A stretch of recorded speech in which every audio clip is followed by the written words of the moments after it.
This is Defenders TV Podcast, episode 78.5, where we are looking at the Doctor Strange IMAX preview.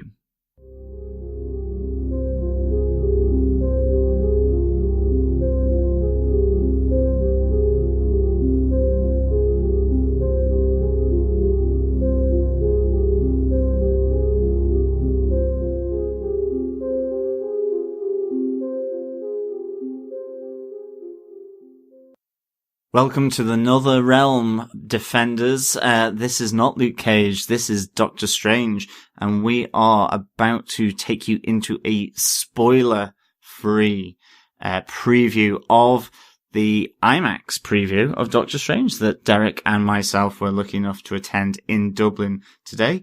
It is a 0.5 episode of Defenders TV Podcast, episode 78.5, and I'm one of your hosts, Doctor Strange fanatic, John. And I'm one of the other hosts, Derek, recent convert to the commune of Doctor Strangedom, I think. Doctor Strange has a commune? This is getting dodgy, people. kind of a cult. Yeah, it's more of a cult, I think. Okay. And rounding out the troop, I'm Chris, who did not go to the IMAX preview of Doctor Strange. So these guys are going to tell me all about it. Yes, we are. But don't worry, listeners. Very importantly, we are not going to spoil anything for Chris. It's one of the good things about having a third co-host who couldn't actually make it to the preview tonight is that we don't want to spoil him either. So we're not going to spoil him. We're just going to give general impressions about what we thought about the 15 minutes of footage shown in the IMAX preview for Doctor Strange. And I am convinced that everyone will be a Doctor Strange commune or convert by the end of this film when it is released in Ireland and the UK on the 25th of October. And of course, for those of you who live on the other side of the pond, it is the 4th of November. That's right. That's a little giveaway there, John. It is. Without any further delay, for everyone who is joining us just simply because it says Doctor Strange on the title and it's popped into your feed, please go along and subscribe and leave a review at www.defenderstvpodcast.com/iTunes. Or you can go to any other mystical podcast catcher and search Defenders TV Podcast. If you are of an Android bent, then please search for us there. Subscribe, leave a review.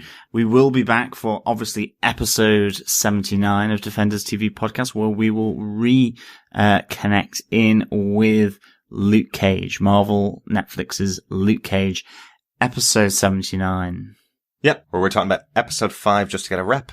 But if you do subscribe to us over on iTunes, you'll get our Summer of Strange coverage where we talked about the Doctor Strange 1978 movie. We did our Doctor Strange 101 and we also did our Doctor Strange animated movie. That's probably a good point to start then. Quickly, John, I suppose, since I know my own answer to this. How do you think the visuals of what we saw compare to what we saw in those two movies that we previewed over on our feed? Well, first off, just wow for me anyway. It's that moment where you come out of a film, but this is just a preview, I hasten to add, and you feel that you need to go back inside the cinema to watch it again to try and fully comprehend actually what's just gone on. Or just look at other parts of the screen to see what you missed or what you may have missed or something. It's that absolutely epic and mind-boggling all at the same time. All I can say is that the idea that it is connected to Inception, yes, in terms of skyscrapers folding in on itself, yes, there is an element of that, but it goes in a different direction. I'm not saying it's beyond that, but it goes completely different direction to that. Yes, that is an element of it, but there is so much more to the visuals. Really trippy. In fact, massively trippy. It really works on the IMAX as well, the visuals. Maybe there were some moments where you get that issue sometimes with 3D, where things look smaller than they normally are. But I mean, that's nothing unusual to Doctor Strange here, to this preview. That's something that happens. But I mean, in terms of what you get from the 3D, and certainly the IMAX experience, it's absolutely, really, fantastic. Absolutely. And just to jump in on your point there, the Inception thing, totally unwarranted. I suppose the comparison to Inception that came out when we saw the trailers, where we saw some buildings folding in on each other. This is nothing like Inception. I will go as far as to say that this blows those scenes out of the water from Inception, from just what we've seen. Great sequence, great moments with those characters in that scene. And it's fantastic to watch, especially, again, watching in an IMAX. You're looking at every single corner of the screen. There's something going on everywhere around. Whereas I think the Inception scene, if I remember correctly, it was effectively something that happened in the background. It was one simple scene of the city folding in to show that they were in a dream universe, basically. That's kind of it. They are fully interacting with the environment around them. Be fair to say? It is absolutely that. It is like the Joseph Gordon-Levitt scene, just continuously to an extent. And that's done through, in effect, that's been done and it's able to be done and imagined like that because of what happened in Inception. Absolutely. But, it is primarily, I think, CGI rather than practical, effects. I would hope so. I don't think there's a room big enough. No, but I mean, not even on the small scale. You know what I mean? Yeah, of course. Can I ask one question now? Because and this is not meant as a bad thing. Of course. You two guys are bifocals, so you wear glasses. I do not wear bifocals. Okay, that's what wait, my isn't mum wears bifocals? when she knits. I'm short-sighted. Okay. Okay, not bifocal then. But you're wearing the glasses, so a lot of this is really two questions. Okay. One, for our listeners who wear glasses as well and have to put on the 3D glasses, there's always that element of that haziness. Yes. Did that come through with some of these? Because it's come through on some and it's not coming through on others. So I'd love to know from a production point of view what that looks like. Do you know what? Traditionally, Marvel do post-produce their 3D in their films. They do. They create the film, they do it in 2D, and then they bring in another studio who does the post-production on their movies. So far as I can tell, this is a really good conversion. If it's not filmed in IMAX, I do have to check that out, because I'm having much less of the problems that I would see in a normal Marvel film.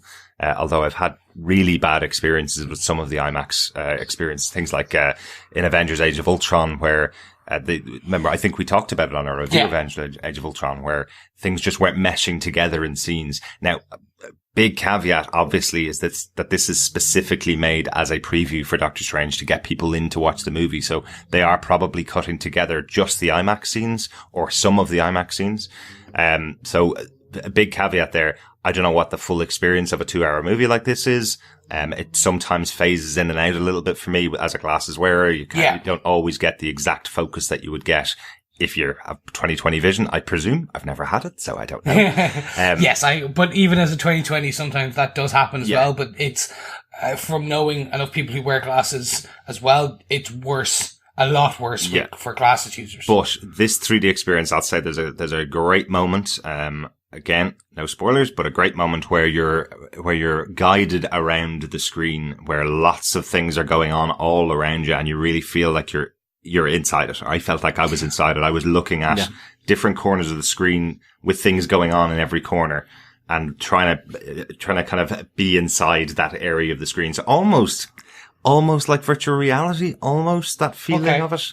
So like that scene in Age of Ultron again, where spoilers, I guess. For Age of Ultron? Maybe? Nah, they'll have watched it. Yeah, you'll have watched it by this point, hopefully. If not, please watch it. The scene where they're in the circular room at the end and you have all the other Ultrons coming in and the camera's spinning to each person. And it was all in 3D as well, because you had guys jumping through and stuff. Similar to that? No. No, I'm talking Better. I'm talking Ant-Man. Good. Okay. Other Realm towards the end of Ant-Man. Right. Only cooler with Okay. with being able to see everything that's going on in all those corners.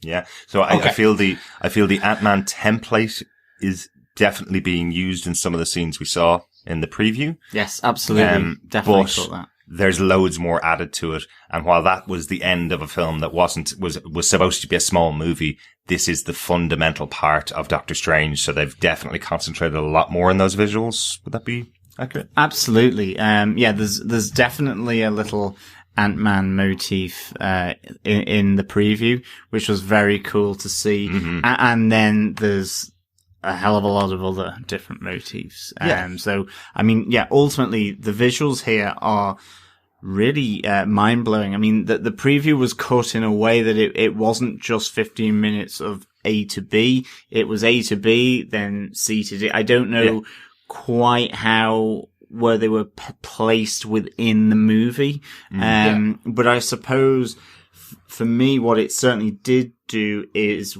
it built on primarily the scenes that we've seen in the trailers so far and join them. So there were definitely, obviously, a lot of new elements joining that were parts where the dialogue is spoken in its actual place within the movie. And so it really gave an idea of the movie itself. And it felt much better than the teasers and the trailers. Definitely.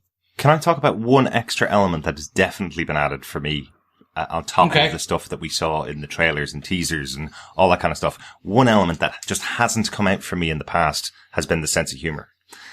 And this comes out in spades in this 15 minutes. Yeah. Wow. Even with that, man? The sense of humor within the Doctor Strange previews and Doctor Strange. Oh, sorry, you're talking about the trailers and stuff. Okay, yeah. It's one of the things that just hasn't come out to me within all the stuff we've seen. We've seen little snippets of, there's a bit of sense of humor in the Wi-Fi password joke that we saw in the previous trailer. There's so much more here.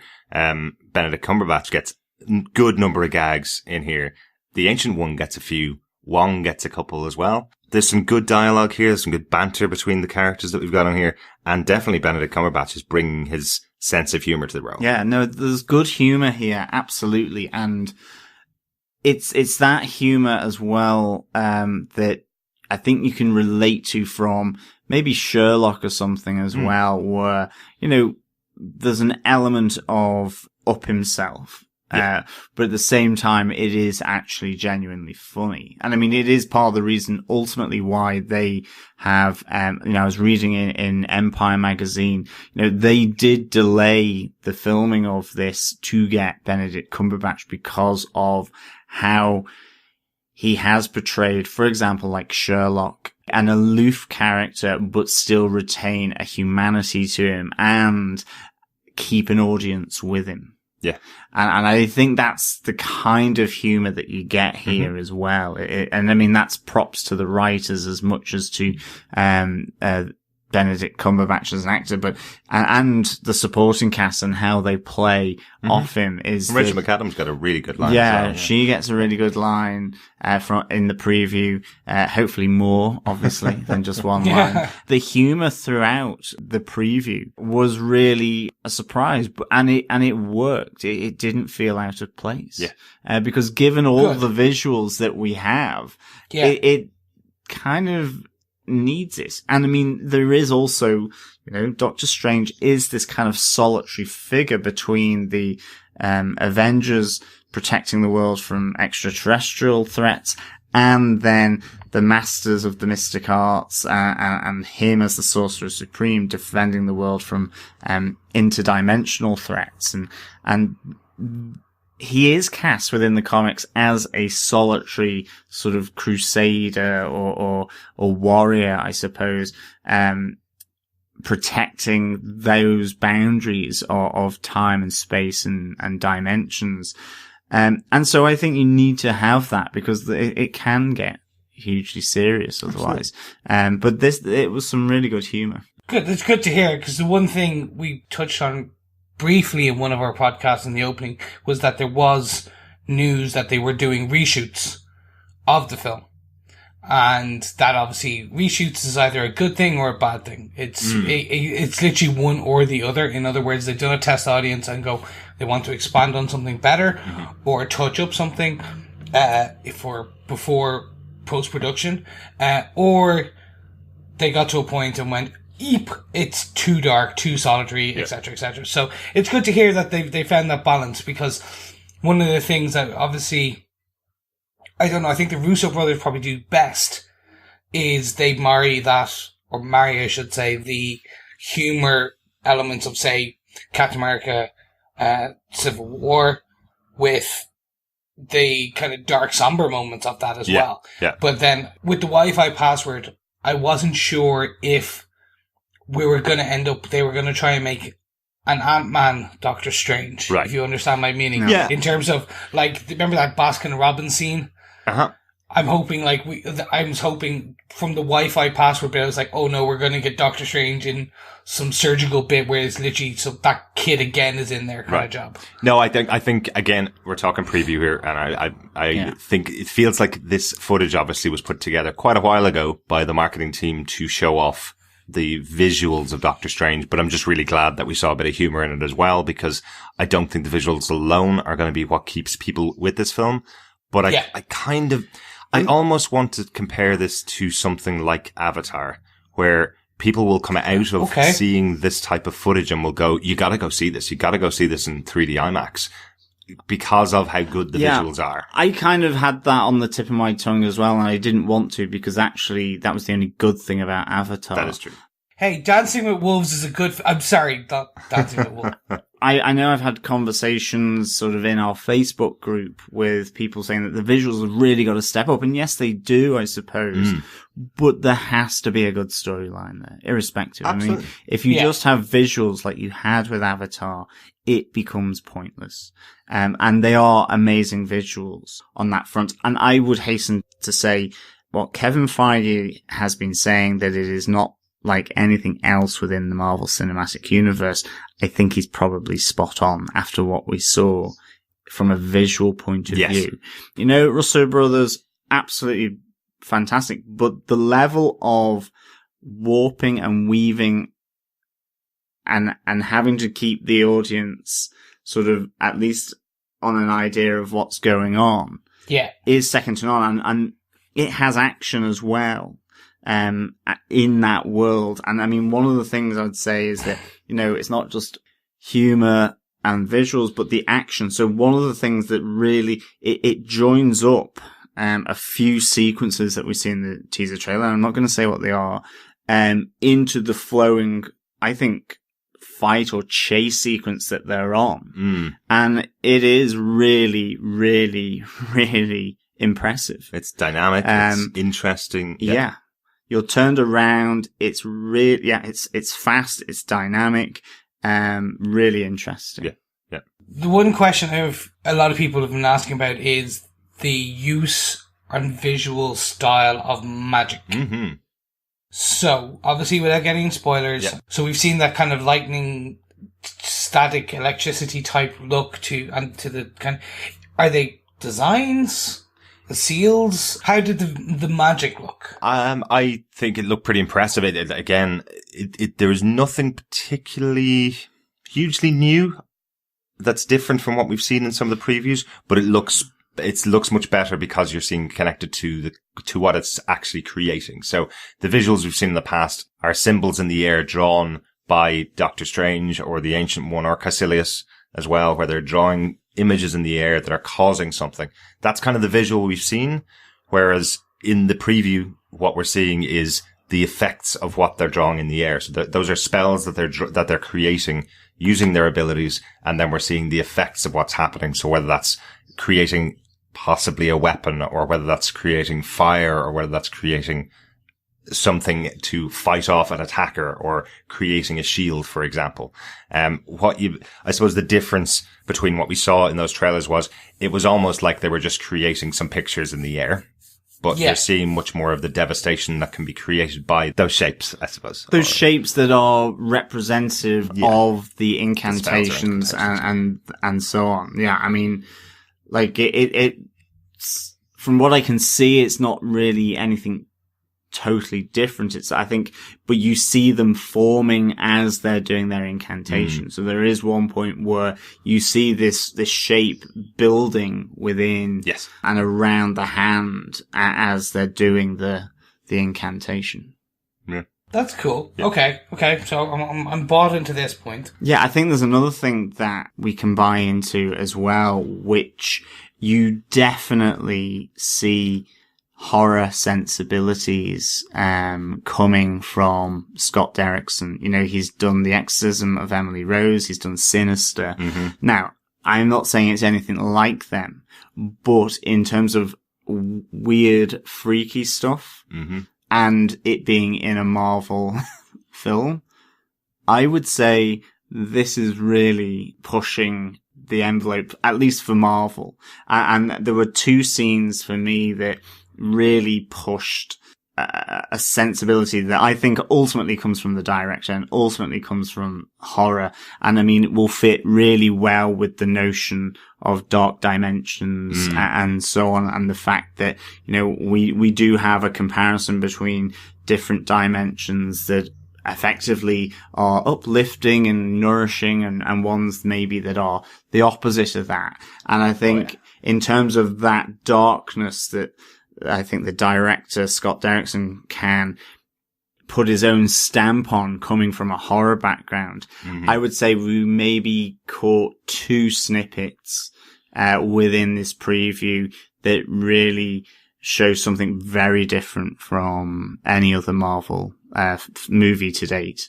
Definitely. So, what age rating is Doctor Strange? I believe it hasn't been rated yet. So, okay, so PG-13. We could be looking at we could be PG-13, 16. PG-13 most likely. It does depend on what we saw in the preview. It just depends maybe if it goes any further or not. I mean, I don't know whether in themselves I'm thinking they are a PG, or a 16 or something like that. But I don't know. It's difficult to know, but to me, they definitely had a horror sensibility. Maybe you can describe it. Yeah, I'm thinking I'm a big horror fan, obviously, as well. But I'm thinking of something like the Pan's Labyrinth type of horror. Oh, okay. So that would be PG-13. Yeah. So it's scary, but scary, creepy, kind of type of thing. And I think even Sinister was actually a PG-13, if I remember correctly. 16. Was it 16? Yeah. So that kind of that kind of visual style would probably be where the creepiness comes from. Yeah. You could get a more mature Doctor Strange. If we're saying Phase 6, Doctor Strange 2 could be a bit more Pan's Labyrinth, but scarier styled kind of. Yeah, well, it's just interesting to see. Yeah. I think what we're talking about here is that we're talking about different dimensions, and as John called out, you're talking about the fluffy, furry dimension, and the exact opposite of the fluffy, furry dimension would be the dark dimension, right? So one, you have unicorns and rainbows, and everything's cupcakes, and not so much in the other. Exactly. So that's kind of what you could have with this version of Doctor Strange. So I think we probably need to cut it here before we start getting really spoilery in anything that we're saying. I think we've got a general overview. Chris, anything else that you have questions on? My questions were around the tone. So you've answered that. Obviously, it's the humor, which is great, and some of the serious moments, even better. Magic, happy about that. 3D, obviously the visuals, that was a big part for me. Glad to hear it's still good. I'll reserve my judgment on a 2D versus 3D until we do our review, because I personally like my 2D Marvels. I'll watch it in 3D, but I prefer the 2D. It's better together. So we'll hopefully we'll have found out by launch whether it's a post-production or a pre-filmed. So no, I just want literally thumbs up, thumbs down on what you're seeing so far. Is it heading in the right direction? Are we firing on all strange cylinders? I'm going to go quickly first and just say I am even more excited than I was. Before we started all of our podcasts, by the end of those podcasts, I was going, I'm now up for seeing a Doctor Strange film. After seeing this, I just want to get back to the cinema and watch the full thing. I want to see how it all ties together. I still feel, even with this other 15 minutes that seem to be taking really good bits of the movie from various points in the film, I still feel like we haven't even scratched the surface of what we're actually going to see within the film. And that makes me really excited, especially because of the quality of the visuals that we got, the style of the humor that we saw. Yeah. Yeah. I mean, it was really good. I mean, definitely, thumbs up from me. If I wasn't more excited anyway, I would probably just explode or something. But like, this is just, this was really like something I wasn't expecting. I mean, I was happy with what they were showing in the teaser. And to do this, like, I mean, I think we had said on the basis of some of the teaser trailers, we hope it's a bit more trippy. Well, they have gone there. Yeah. And they have done that.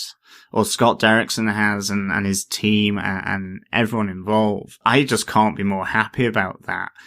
It will, it'll be interesting to see. I think, as Derek says, it still feels as though what they've shown really is contained within the trailers. They've just maybe expanded on a few parts of that. So really, it'll be interesting to see just what this movie ultimately encapsulates as a whole. But this really has me like hugely excited. And I would say definitely watch it on IMAX 3D and then probably watch it on 2D. Yeah. And then buy the Blu-ray, and then get the master edition. Yeah. Two more quick things from me. Number one, we were really concerned about going to see this preview before we did. We didn't book tickets until, I think, last Friday, 3-4 days beforehand, because we were concerned it was going to spoil us for the film. I don't think it has. I really don't think it's given away any huge plot details, anything that we wouldn't have known from seeing the trailer. So all happy with that. And the second thing, Caecilius looks bloody cool. Yeah. Which is the character played by Mads Mikkelsen, our villain character for the piece. He looks bloody cool. He looks really cool, actually. I think he might get some extra fans, some people that haven't seen him in things like Hannibal. And Wong was really good as well, actually. Yeah. One character we didn't see much of in the preview, though, is Mordo, and I'm interested to see some more of him as we get into the film as well. I really don't know what else to ask you guys without trying to get you to answer more. So I think at this point, because obviously we're very important around spoilers versus spoiler free, so I'm afraid if I ask you any more, I will be spoiled, much like our listeners. So I think you're right. Let's close this out for now, and we'll see everyone next week. Excellent. Chris, stay on the line so we can spoil the hell out of you on all the rest of it. No! Listeners, we'll be back on Tuesday, the 18th of October with episode 5 of our Luke Cage coverage, just to get a wrap. Looking forward to that one. Yeah, thanks so much for listening, and keep it here for all things strange. And of course, all roads lead to Doctor Strange, 25th of October. 2016. Also my birthday. So hooray. Speak to you soon. Keep it strange. Bye. Bye.